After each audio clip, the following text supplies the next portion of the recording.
Hello, it's Dr. Tracy again. I am, as promised, going to talk about a disease that affects a lot of cats at their later stages of life. We're going to talk about kidney failure. Now, kidney failure obviously also happens in dogs, but it is more prevalent in cats, and it is one of our more common aging diseases that we will see in cats. So I'm going to talk about what it is, how you can prevent it or try to prevent it, as well as treatments for it, and then what to expect at the end and when to consider quality of life in euthanasia. So first, I'm just going to show you this really good picture of cats and kidney disease. There are multiple stages of kidney disease. Usually we do not detect this until stage 3 or 4 for cats, because as you can see for stages 1 and 2, you may not notice much in them. And a lot of times cats are very good at masking their symptoms, so you won't actually notice those mild symptoms, and you may just chalk it up to them being old when they're just laying around more, their appetite's changing a little bit. But we usually detect this in stage 3 or 4, which unfortunately at that point there's not a lot we can do but help keep them comfortable and support them. So as I showed you in that picture, generally we are not detecting kidney disease in dogs and cats until about 75% of the kidney function is already damaged. So unfortunately, I tell people, unless you're checking blood work every year, which is never a bad idea, and any pet that's over 5 to 8 years old, checking annual blood work and looking for changes in that creatinine and BUN, which are your kidney values, is a good idea. Now, generally, if you're seeing those kidney values start to go up year after year, even if they're going up by 1/10 of a point for creatinine and by 10 or 20 for BUN, that's not a bad idea to try to intervene at that point and get your cat on a low protein kidney food diet, which will help support the kidneys, because basically the less proteins those kidneys have to break down, the less chance they have of those proteins getting into the blood, which is your BUN and your creatinine that's causing them to be sick.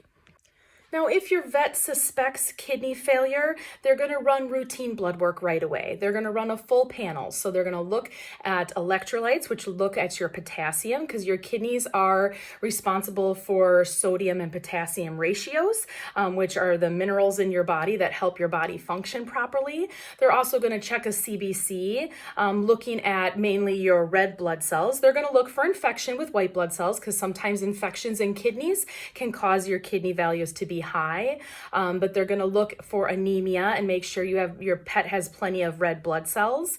If not, yes, there can be transfusions, but generally, again, those are short-lived. And for kidney failure, we're more likely going to have better response if we just try to treat the underlying cause of the kidney failure, if there is one, or try to help support them versus doing transfusions, because honestly it usually is just kind of a waste of money, unless it was an acute renal failure due to a toxin ingestion or something like that. Then they may be able to reverse it and the transfusion may do some good. But in chronic renal failure, which is usually what we see for older pets, doing a transfusion isn't usually going to help much. After the CBC, your vet's also going to run a full chemistry panel. So they are going to look at multiple things. They're going to look at the BUN and the creatinine, which are your kidney value, blood work. They're also going to look at phosphorus levels, because a lot of times cats and dogs with kidney failure will have a high phosphorus level. So they're going to check that, because that can lead to them not wanting to eat well, vomiting, diarrhea, etc. And then they're also probably going to run a urinalysis, because they want to see if your kidneys are even concentrating the urine. They want to look for infection, and if there is one, they're going to treat it, because that can contribute to worsening of kidney values. But if your kidneys aren't concentrating at all and supporting the blood work, that we're seeing kidney disease in the blood work too, they may have conversations as to what stage your pet may be at for kidney failure and what may be done. There is also a test out there called SDMA. That is not a bad idea when you have a pet that's over 8 years old, when you're having them run routine blood work, to run the SDMA as well. It is a more specific or sensitive kidney value that can detect kidney disease earlier. It's kind of a new breakthrough test. It's been around for a while, but vets are using it more consistently, especially in cats, to try to detect early kidney failure, because if we can detect this early and get them on supportive foods and diets and even a few supportive medications, some cats can go years with kidney failure if we can catch it before it gets into a stage of 3 and 4. So an SDMA test is also a really good idea to have run on your pet on a yearly basis to look for signs of early kidney disease, as well as to try to stage your cat and figure out where they're at in their kidney failure to see what supportive measures can be taken. So if your cat has been diagnosed with kidney disease, the first route you need to do is find out what stage it is. And depending on the stage, you're going to have conversations with your vet as far as what medications can be given to help keep them comfortable. Now, medications for dogs and cats are relatively the same. I'm just going to briefly touch up on them, but you have to, one, decide with your family what you want to do to help support them, because generally if you're in stage 3 or 4, you may be able to slow it, but kidney disease is progressive, and everything you do is going to be a temporary band-aid. We don't know how long that band-aid will stay on and help keep your pet comfortable. Some people just want to try it and see what response they get and see if they can keep their pet comfortable. But I also talk from the animal-human bond, especially with cats. If you're holding your cat down and doing sub-Q fluids every couple days to try to keep them comfortable, or if you're shoving medications in their mouth or putting medications on their ear that's transdermal and they're starting to run away from you and hide from you, I don't know if that's necessarily a good quality of life for your pet. And if it's breaking the bond, you may not be able to spend that time with your pet that you want at the end stages of this disease. Either way, there are lots of medications that can help support your pet's kidneys and help keep them more comfortable through this disease. It all depends on what they will tolerate and what they respond to. Not all pets read the books. I tell people this all the time. So what may work for one pet that you had may do absolutely nothing for another pet. So just know that they don't read the books and that they all kind of make up their own rules. Either way, if your pet has signs of an infection, they're going to put you on antibiotics. They may also do 2-mil-K or a different potassium supplement. So if your pet has a really low potassium, they can be really weak. So supplementing them with potassium may help make them feel a lot better. And it usually comes in a gel, so and it's tasty. Most animals eat it quite well, and you don't have to give a lot every day. Sometimes they'll also supplement with vitamin B. They can do, if your pet's blood pressure is really high, they may do some medications to lower blood pressure. Actually, in cats, we can see blood pressure can get so high that they can have an acute retinal bleed or detachment, and your pets can go blind from this. So trying to control that blood pressure early can help improve their quality of life, because if they can see, they're doing a lot better than if they go suddenly blind. A lot of cats that do that are really go downhill quickly. There are other medications that can be given to help decrease the protein. So one, they'll usually put your pet on a special food. Now, a lowered protein food is like eating salads versus cheeseburgers to cats. So some cats will not eat the lower protein diet. And honestly, your pet has to eat something. So it's better that they eat a regular food, and we try to support them as best we can, than having them go off of food altogether. So if your cat is not eating that protein diet, you're better off just to go back to what they were eating, because a lot of times they're off of their appetite as anyways, and you're having to give appetite stimulants and stuff. So if they're not going to eat the protein food, the low protein food, you may want to just switch back to your regular stuff. We'd rather have them eat than starve. So again, a lot of animals are not wanting to eat. So there are appetite stimulants out there for cats. The more common one we use is mirtazapine. It can come in pill form that you can get actually directly from your local human pharmacy if you can pill your cat and they won't run away from you and they tolerate it okay.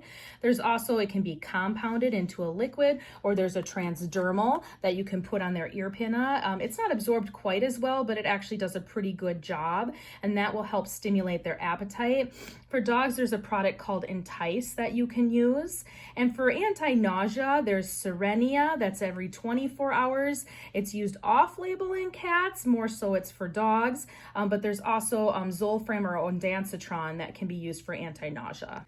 There are some medications out there that can help treat anemia. Generally, rule of thumb for dogs anemic, when they're anemic, they don't do as well as far as survival times for kidney disease. Generally, even some of the most aggressive forms, if they're in stage 3 or 4, are usually 6 months to a year, if not shorter. Cats can do quite well, and even with anemia, they can do quite well. There is a level where all of a sudden they are having heavy breathing, they're really weak, they've got that drunken walk, a swagger, when the anemia gets really, really severe. However, they can kind of live at a mild to moderate anemia and actually do pretty well.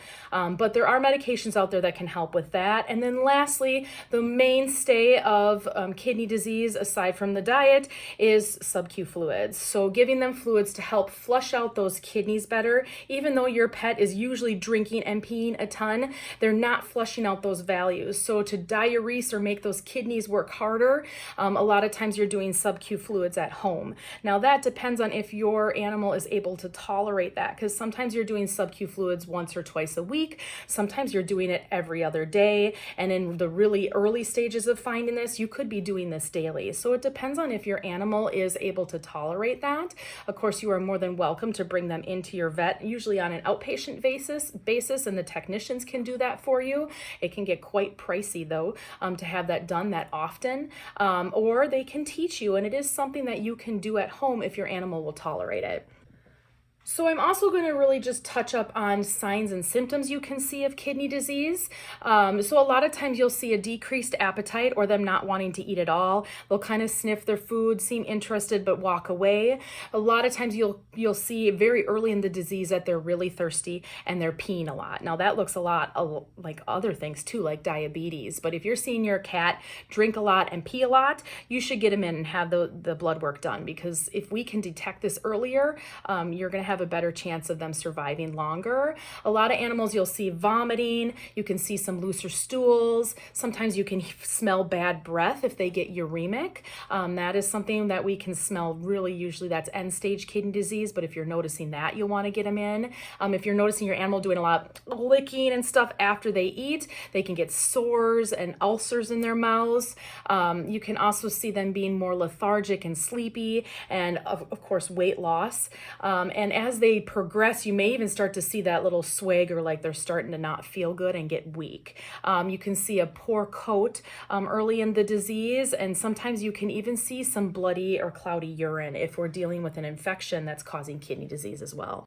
So lastly, I have a lot of clients say, okay, my cat has kidney disease. I'm either A, going to support them, or B, I can't do anything because they won't tolerate it and I don't want to break that bond because they're that kind of personality. What do I do, and what do I watch for end stage, for when I need to decide it's time for my cat? So first, I always tell people to go over to my quality of life video and when to decide for euthanasia. But specifically for kidney disease, again, every pet's a little different. But what I tell people is, if you can't get your cat to eat or your dog to eat, despite the fact that you're doing the anti-nausea medications and the appetite stimulants, if your animal's sleeping more and more and they can't seem to get comfortable, so they, like, let's say your cat follows the sun all throughout the day, and now all of a sudden you're noticing your cat's just sleeping in one spot, that's concern, because there's a reason why they're doing that. Again, a lot of our animals, especially cats, tend to mask their symptoms. So I tend to take the small things pretty seriously. So if you're starting to see that, I start to say, okay, either A, we need to bring your pet back into the vet to evaluate where their kidneys are at, or B, we need to start having quality of life discussions with either your vet or your family. Other things you may start to see, if you're seeing that when your pet is at rest, they're breathing heavier, that may mean that your pet's anemia is getting worse, or their red blood cells are getting lower and lower, that they can't get oxygen to where they need to get it to in order to function. If you're starting to see that little drunken swagger in the back end is usually where we see it, and then it kind of moves to the front, or if they start to walk away and they have to stop and lay down because they're tired, that that's signs that we're more at end stage kidney disease. We also see a lot of cats change up the routine. So let's say they usually slept on your pillow and now they're being more reclusive and sleeping at the end of the bed or not even in your bedroom at all. A lot of times I hear from a lot of clients that their cats are hiding, and the dogs can do it too. They're hiding in abnormal places, like underneath or behind the toilet or underneath a chair or a bed, and they never used to do that. Some people tell me, oh, they're down by the furnace on the cold concrete floor. Things like that would be signs that your pet's not feeling well, and we need to start having different conversations about quality of life. I also hear from a lot of people that the pets just kind of go and sit and stare at the water, whether it's a water fountain where they're just sitting there and just kind of playing with it. They'll tip over their water but not actually drink it, and a lot of them just sit and stare at it. To me, because I hear that so frequently with end stage animals with kidney failure, it is something that really raises an eyebrow to me and says to me, hey, something's really going on and they're not feeling well. Now, the one thing that I want to talk about with cats especially is they tend to just keep going like everything's fine, and then they tend to hit a brick wall and they tend to decline very rapidly. This can be a decline within a day or two. Sometimes it's a decline within a few hours. So I do warn people that our cats tend to act like they're fine until all of a sudden they're not, and then usually it becomes an emergency situation. So I tend again to take those small things more seriously, because all of a sudden you're going to kind of turn around and look at your cat and be like, wow, what happened? Because I swear they were fine yesterday. The other thing that we tend to see with a lot of our animals with kidney failure is we tend to see a rally. They talk about it in humans as well that are on hospice. There's all of a sudden this final rally where all of a sudden it's like they're feeling great. I mean, you were talking about a euthanasia appointment. Maybe you even made an appointment for your pet, and then the very next day you wake up, they're eating and drinking, they're happy, they're chasing a ball, they're doing something that they hadn't done for months.